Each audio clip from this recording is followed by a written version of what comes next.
Predictability is one of the most powerful yet overlooked drivers of an animal's emotional stability. If you think about how a pet experiences the world, it's not through long-term planning or abstract reasoning, it's through patterns. Their brain is constantly asking a simple question. Is this environment safe and understandable? Predictable routines answer that question in a very direct way, and when the answer is yes, the nervous system shifts toward a calmer, more regulated state. At the level of brain and body, predictability reduces uncertainty, and uncertainty is one of the main triggers for stress responses. When a pet doesn't know when it will eat, when it will go outside, or when interaction will happen, stress hormones like cortisol tend to stay elevated. This doesn't always show up as obvious distress. Sometimes it appears as restlessness, excessive vocalization, hyperactivity, or even withdrawal. These behaviors are often labeled as bad or problematic, but in many cases, they are simply the byproduct of a system that lacks clear structure. Feeding is one of the clearest examples. When feeding times are consistent, the animal's internal clock, its circadian and ultradian rhythms, begins to anticipate that event.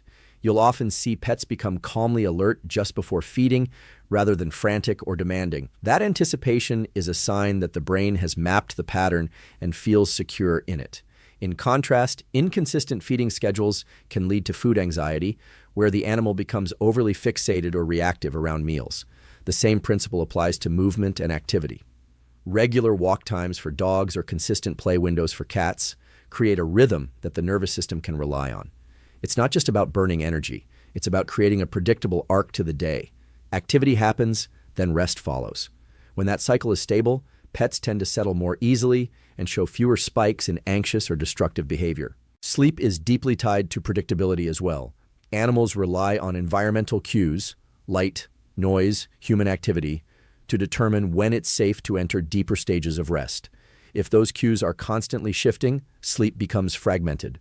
Over time, this can lead to a state where the pet is physically tired but mentally wired, much like sleep-deprived humans. Consistent daily rhythms help anchor their sleep patterns, allowing for more restorative rest. Even social interaction benefits from predictability. When a pet learns when attention is likely to occur, whether it's in the morning, after work, or during specific calm periods, it reduces the need to constantly seek or demand engagement. The animal doesn't have to guess or test boundaries because the pattern is already established. What's important here is not rigid perfection, but overall consistency. Life can't always run on an exact schedule, but maintaining a general rhythm is enough for the brain to detect stability. Over time, that stability becomes the foundation for better behavior, improved health, and a more relaxed, confident animal. Species-specific stimulation is about aligning activity with the natural behavioral patterns an animal's brain evolved to perform. Every species has built-in action sequences, ways of moving, exploring, and interacting with the environment that are deeply tied to reward systems in the brain. When those patterns are activated, the animal doesn't just burn energy. It experiences a kind of neurological completion that leads to calmness and satisfaction. In dogs, for example, one of the dominant drives is scent exploration. Their olfactory system is vastly more developed than ours, and a significant portion of their brain is dedicated to processing smell. When a dog is allowed to sniff during walks, it's not a distraction from exercise. It is the exercise, at least from a mental standpoint. Preventing that behavior and focusing only on physical movement often leaves the dog understimulated in a very specific way, which can show up later as restlessness or compulsive behavior, engaging their nose through tracking games, scent trails, or even scattered food taps directly into that biological need. Cats operate on a different sequence that mirrors hunting. This typically involves detecting movement, stalking, chasing, pouncing, and then disengaging into rest. When play doesn't follow this pattern, if it's too long, too random, or lacks a clear capture moment, it can leave the cat in a state of unresolved arousal. Short, intentional bursts of play that allow the cat to complete that full cycle are far more effective. Afterward, you'll often see a natural transition into grooming or sleep, which is a sign that the nervous system has settled. Birds and small mammals often require cognitive stimulation as much as physical activity. In the wild, much of their time is spent foraging, problem-solving, and navigating complex environments. When their captive environment lacks that challenge, they can develop repetitive or self-soothing behaviors that signal understimulation. Introducing puzzles, varied textures, or opportunities to explore in controlled ways can activate those same neural pathways and improve overall well-being. A key mistake people make is assuming that more stimulation is always better. In reality, overstimulation, especially when it's loud, chaotic, or unpredictable, can push the nervous system into a heightened state that resembles stress more than enrichment. The goal isn't constant activity, it's meaningful activity that has a beginning, middle, and end. That structure allows the brain to engage fully and then disengage, which is where recovery and calmness occur. Another important aspect is timing. Delivering stimulation at appropriate points in the day, such as when the animal is naturally more alert, enhances its effectiveness. Trying to force engagement when the pet is already tired or overstimulated can have the opposite effect, leading to irritability or avoidance. When stimulation matches the animal's innate wiring, it reduces the need for the pet to create its own outlets, which is often when undesirable behaviors emerge. Chewing, scratching, digging, or excessive vocalizing can frequently be traced back to unmet behavioral needs rather than defiance. By redirecting energy into activities that the brain recognizes as meaningful, you're essentially working with the animal's biology instead of against it. True rest is one of the most underestimated components of a pet's well-being, yet it plays a central role in regulating both behavior and physiology. Many animals require significantly more sleep than humans, and not just light dozing, but deep, uninterrupted rest that allows the nervous system to fully reset. Without that, even a well-fed and well-exercised pet can become dysregulated. From a biological standpoint, sleep is when critical processes occur: memory consolidation, tissue repair, immune function, and emotional processing. If a pet is constantly being disturbed, whether by noise, light, or frequent interaction, it prevents them from entering the deeper stages of sleep that support these functions. What you often see in response is a kind of cumulative fatigue that doesn't always look like tiredness. Instead, it can show up as irritability, hyperactivity, or an inability to settle. One of the challenges is that pets will often adapt to the household environment, even if it's not ideal for rest. For example, if a dog is repeatedly interrupted while sleeping, it may start choosing lighter, more vigilant forms of rest rather than fully relaxing. This keeps the brain in a semi-alert state where it's ready to respond at any moment. Over time, that pattern can elevate baseline stress levels and make the animal more reactive to small triggers. The environment plays a major role in supporting true rest. Quiet, low-traffic areas where the pet can retreat without being approached are critical. Constant foot traffic, loud sounds, or unpredictable disruptions can prevent the animal from ever fully letting its guard down. Even well-intentioned behaviors, like petting or talking to an animal while it's resting, can fragment sleep cycles if done frequently enough. Light exposure is another factor that often goes unnoticed. Just like humans, animals rely on light cues to regulate their circadian rhythms. Irregular lighting, such as bright artificial light late at night or constant screen exposure, can disrupt their internal clock, making it harder for them to enter consistent sleep patterns. Aligning their environment more closely with natural light-dark cycles can improve both the quality and timing of rest. There's also an important distinction between rest and inactivity. A pet lying down in a busy or stimulating environment isn't necessarily resting in a restorative way. True rest involves a shift in the nervous system toward a parasympathetic state, where heart rate slows, muscles relax, and the brain reduces its level of alertness. You can often recognize this in subtle signs like deeper breathing, relaxed posture, and reduced responsiveness to minor stimuli. Another factor is timing relative to activity. After periods of stimulation, whether physical or mental, the brain needs an opportunity to downshift. If stimulation is constant or poorly timed, the animal may never fully transition into a restful state. Creating a rhythm where activity is followed by quiet, protected downtime helps reinforce that natural cycle. When pets consistently get high-quality rest, you tend to see improvements across the board: more stable mood, better learning, reduced anxiety, and healthier physical function. It's not just about preventing problems. It's about enabling the nervous system to operate the way it's designed to, with clear transitions between engagement and recovery autonomy, or a sense of control over one's environment, is a fundamental biological need that extends across species. For pets, this doesn't mean complete freedom or lack of structure, but rather the presence of small, meaningful choices that allow them to influence their own experience. When an animal has some degree of control, its nervous system shifts toward a more stable and confident state.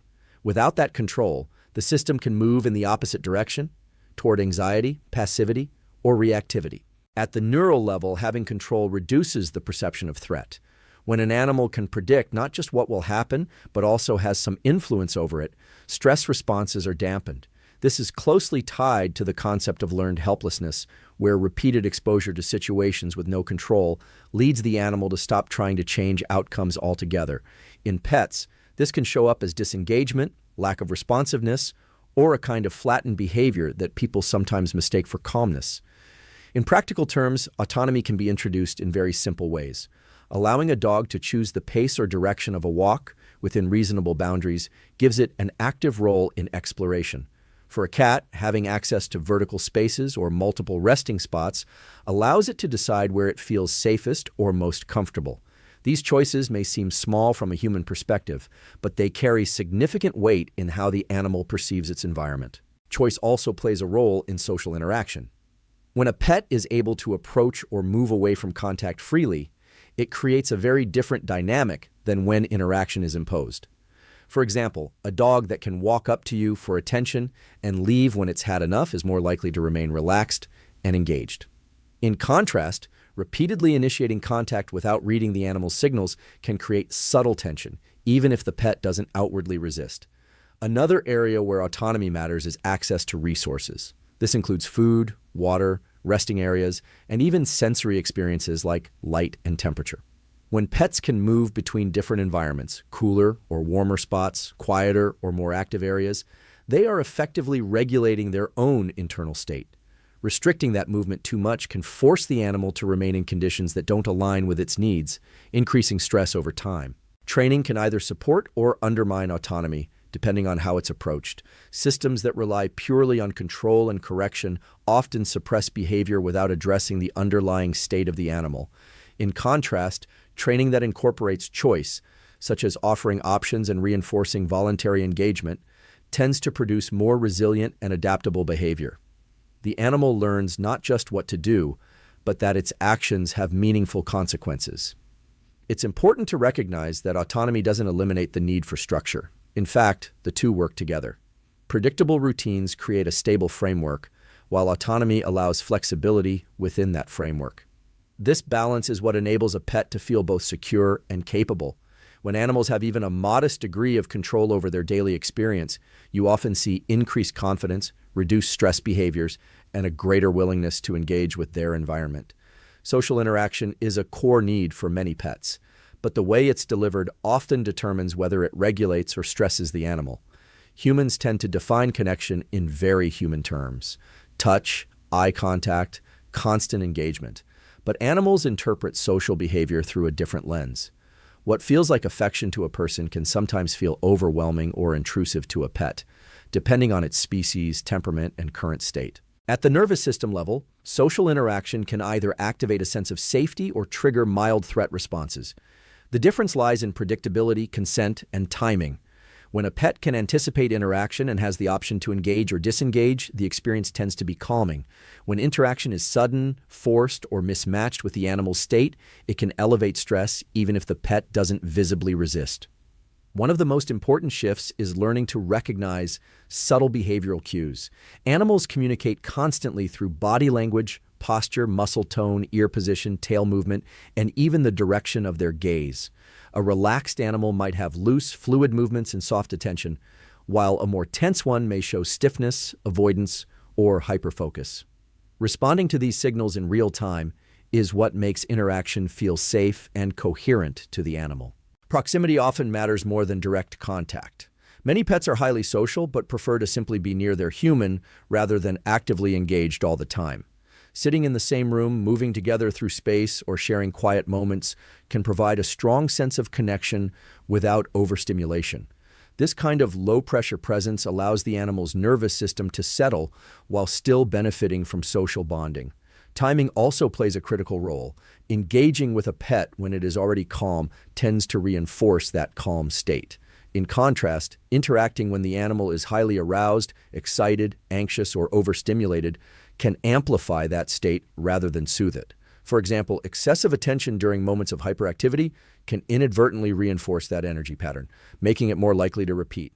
There's also a difference between structured and unstructured interaction. Structured interaction, like training sessions or intentional play, gives the animal a clear framework and often leads to more predictable outcomes. Unstructured interaction, while still valuable, requires more sensitivity to the animal's signals to avoid crossing into overstimulation. Balancing the two creates a more stable social environment. Another factor is consistency across people. If different individuals interact with the pet in very different ways, some respecting boundaries, others ignoring them, it can create confusion and reduce the animal's sense of control. Consistent, respectful interaction patterns help the pet form clear expectations, which in turn lowers stress. Over time, when social interaction aligns with the animal's preferences and signals, it strengthens trust. The pet learns that engagement is safe, optional, and rewarding, rather than something it has to tolerate. This leads to more genuine connection, where the animal actively seeks interaction instead of avoiding or enduring it. Food is often treated as a simple input, something you provide once or twice a day to meet nutritional needs. But for animals, feeding is deeply tied to behavior, brain function, and emotional state. In the wild, eating is not a passive activity.